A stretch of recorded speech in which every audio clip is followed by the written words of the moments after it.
Malam itu, Empu Lunggah memberikan wejangan-wejangan kepada putrinya, Nini Luh Jinggan. Nini Luh Jinggan mendengarkan dengan penuh seksama. Empu Lunggah mengajarkan bahwa setiap manusia harus mengembangkan sikap pelayanan terhadap sesama hidupnya. Empu Lunggah mengambil contoh bumi atau Ibu Pertiwi sebagai perlambang sikap seorang pelayan yang setia dan bekerja tanpa pamrih. Nah, begitulah, Nduk. Jadi kau tidak usah merasa malu menjadi seorang pelayan.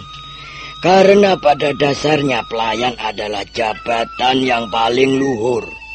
Hanya mereka yang mempunyai pandangan luas, mempunyai wawasan luas, dan telah belajar banyak dalam kehidupan ini, mampu memikul tugas pelayanan dengan sebaik-baiknya. Tapi ayah, kalau misalnya nanti aku sudah mempunyai suami, boleh kan sekali waktu minta dilayani? Kok ini ngomong apa, Nduk? Macam-macam saja. Dasar gadis masih bau kencur. Tentu saja loh, tentu saja suatu saat kalau kau sudah mempunyai suami nanti, boleh minta dilayani. Ya, asal jangan keseringan. Sebab kalau keseringan, tentu saja suamimu akan marah-marah. Dan kalau suamimu marah-marah, sedangkan kau tidak terima, apa jadinya? Kalian bertengkar untuk mencari menang sendiri. Itulah yang seringkali terjadi. Kerukunan tidak akan bisa dicapai selama masing-masing pihak selalu berusaha untuk mencari menangnya sendiri. Bagi orang-orang bodoh, kerukunan itu mahal harganya, Lunduk. Tapi kalau terus-terusan kita yang harus melayani, namanya tidak adil, ayah. Ya, boleh juga kau berkata begitu. Nanti kau akan mengalami sendiri loh. Kau akan tahu sendiri apa itu keadilan dan di mana letaknya keadilan. Sekarang tentu saja kau masih belum paham. Dan hal-hal seperti ini sukar untuk dijelaskan dengan omongan-omongan saja. Wah. Tenggorokan ayah kok menjadi kering, Dok. Apakah masih ada air asam di belakang sana? Ada, ayah. Awas, ayah tidak boleh mengambil sendiri. Aku yang akan melayanimu. Putrimu yang akan melayanimu, ayah. Aku akan belajar menjadi pelayan yang baik seperti Ibu Pertiwi. Iya. Bagus sekali, Nduk. Anak pinter. Genduk memang pinter.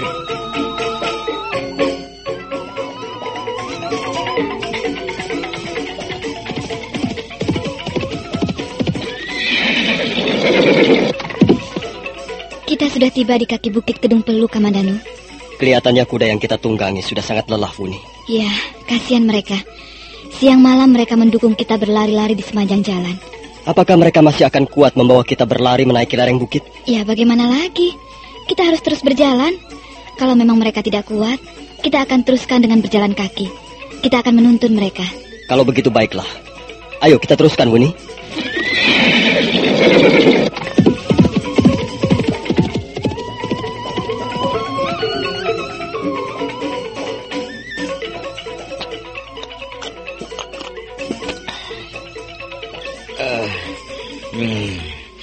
Kalau kau masih belum mengantuk, ayah akan menambahkan sedikit lagi, Nduk. Dan ini merupakan gongnya. Aku masih belum mengantuk, ayah. Ya? Apalagi kalau ayah mau menyanyikan sebuah kidungan. Tuh. Aku pasti akan menjadi segar kembali. Kau memang pandai sekali memancing-mancing ayahmu. Baiklah. Ayah akan menyanyikan lagi sebuah kidungan untukmu. Dengarkan baik-baik ya. Baik, ayah.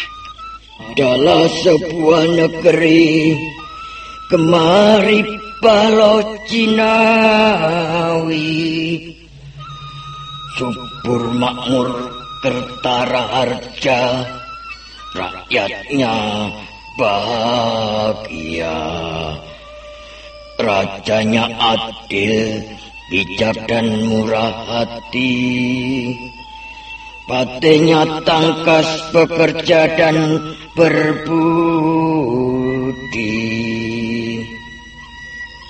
Panglima perangnya gagah berani, para punggawa setia dan tak kenal dusta. Rakyatnya rajin menjalankan dharma baktinya. Maka demikianlah, tidak ada jarak lagi antara sesama manusia. Semuanya terlibat bekerja membangun negara dalam suasana jumbuing kawula Gusti, Gusti kawula. Wah, bagus sekali bunyi kidunganmu, Ayah. Merdu sekali. Bagus dan merdu kalau tidak tahu artinya. Untuk apa, Nduk? Yang penting tahu artinya, tahu maknanya. Kalau tidak salah, kidungan itu tadi menceritakan tentang sebuah negeri. Iya. Raja adil dan bijaksana, patihnya tangkas bekerja, para penggawanya patuh dan setia, dan tidak pernah berdusta. Ya. Rakyatnya rajin menjalankan dharma baktinya. Tapi Ayah, ya. Apakah negeri seperti itu ada? Apakah bukan hanya negeri dalam impian? Ya tentu saja bukan, loh. Negeri seperti itu jelas ada. Dan mudah-mudahan saja Majapahit kita sekarang ini nantinya akan menjadi negeri seperti dalam kidungan itu tadi, Nduk. Mudah-mudahan saja. Ayah, apa artinya jumbuing kaulo Gusti dan Gusti kaulo? Wah, pertanyaanmu bagus, Nduk. Nah, begini. Jumbuing kaulo Gusti, Gusti kaulo. Gusti artinya raja, atau orang yang dipercaya untuk memimpin, atau orang yang diberi pinjaman kekuasaan untuk mengatur jalannya roda pemerintahan sebuah negeri. Kaulo artinya rakyat jelata, atau orang yang harus memperoleh perlindungan. Nah, antara Gusti dan kaulo, antara si raja dan rakyat jelata, haruslah saling percaya, saling menghormati, dan akhirnya mereka bisa jumbuh. Jumbuh artinya bertemu, jatuh cinta, dan melebur menjadi satu suasana yang bernama rasa bahagia. Hubungan antara raja dan rakyatnya seringkali diibaratkan seperti sepasang suami istri. Raja adalah sang suami dan rakyat adalah sang istri. Kewajiban seorang raja ialah melindungi istrinya, memimpin keluarga, membuat keluarga merasa aman, tentram, dan bahagia. Dan kewajiban rakyat ialah mengabdi kepada suaminya, mencintai suaminya dengan penuh kesetiaan demi kebahagiaan bersama. Jika seorang raja melalaikan tugas-tugas sucinya, jika dia salah menggunakan kekuasaannya, kemudian berbuat sewenang-wenang kepada istrinya, merampas apa yang menjadi hak-hak istrinya, akibatnya sang istri akan hidup merana, menderita. Dan kalau suasana ini tak bisa diperbaiki lagi, maka sang istri pasti akan mengajukan gugatan cerai. Kalau mereka akhirnya harus bercerai, bagaimana ya? Ya, tentu saja hal itu sangat memprihatinkan, Duk. Akibatnya tentu akan buruk bagi kedua-duanya. Semua pihak akan dirugikan, dan pasti akan jatuh banyak korban. Nah, bagaimana, Duk? Oh, kulihat kau sekarang sudah mulai mengantuk. Sana, tidurlah. Besok kau harus bangun pagi-pagi sekali untuk mengerjakan tugas-tugasmu. Ayah, Ayah, Jamantara menggeram. Sepertinya dia ingin mengatakan sesuatu. Oh, tenanglah, Nduk. Nampaknya kita akan kehadiran tamu. Oh, ayo, kita lihat keluar ke sana.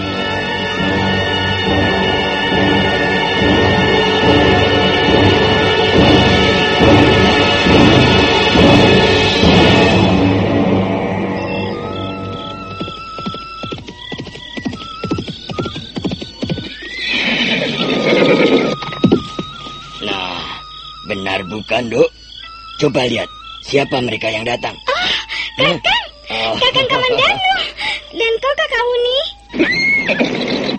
Maaf, Bapak Lunggah. Kami terpaksa mengganggu Bapak Lunggah. Iya, Bapak Lunggah. Kami terpaksa datang kembali ke Kedung Peluk untuk mengganggu Bapak. Loh, kok begitu? Ayolah, ayo Ngger. Ayo Nini Sakawuni, masuklah. Siapa yang merasa terganggu?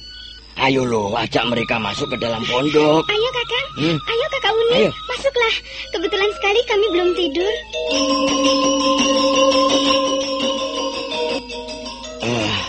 Ayo Ngger, ayo Nini. Silakan diminum. Lumayan, sekedar untuk menghangatkan perut. Terima kasih Bapak Lunggah. Ayo Uni. Mengapa Kakang Kamandanu dan Kakak Uni kembali lagi ke Kedung Peluk? Ya. Tentu saja Angger Kamandanu dan Nini Sakawuni sudah kangen pada kita berdua, Nuk. Bukankah begitu, Ngger? Ini? Benar, Bapak Lunggah. Tapi di samping untuk menghilangkan rasa kangen, kami juga mempunyai keperluan yang sangat penting. Benar, Bapak Lunggah.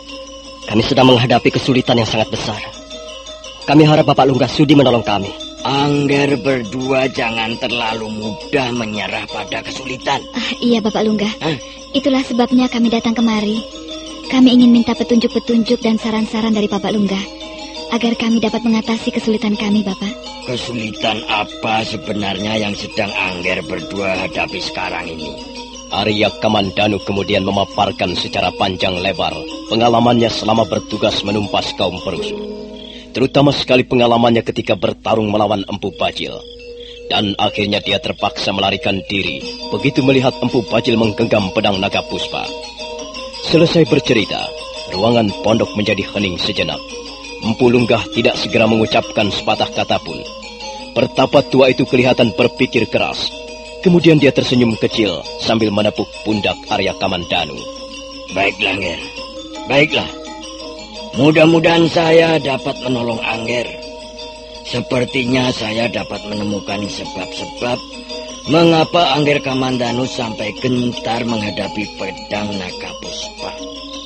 Tapi Angger tidak perlu terburu-buru. Nanti tepat tengah malam saya persilakan Angger datang ke Sanggar Pamujan. Di sana nanti saya akan menjelaskan duduk persoalannya kepada Angger. Sekarang sebaiknya Angger berdua istirahat dulu. Saya lihat Angger dan Nini Sakawuni sudah terlalu loyo. Kami memang merasa lelah sekali, Bapak Lunggah.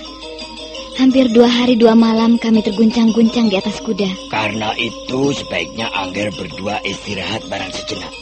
Ayo lo, ajak Nini Sakawuni istirahat di ruang bilikmu. Ayo Kakak Uni, ayo tidur bersamaku. Kakang Kamandanu biar tidur di ruangan sebelah.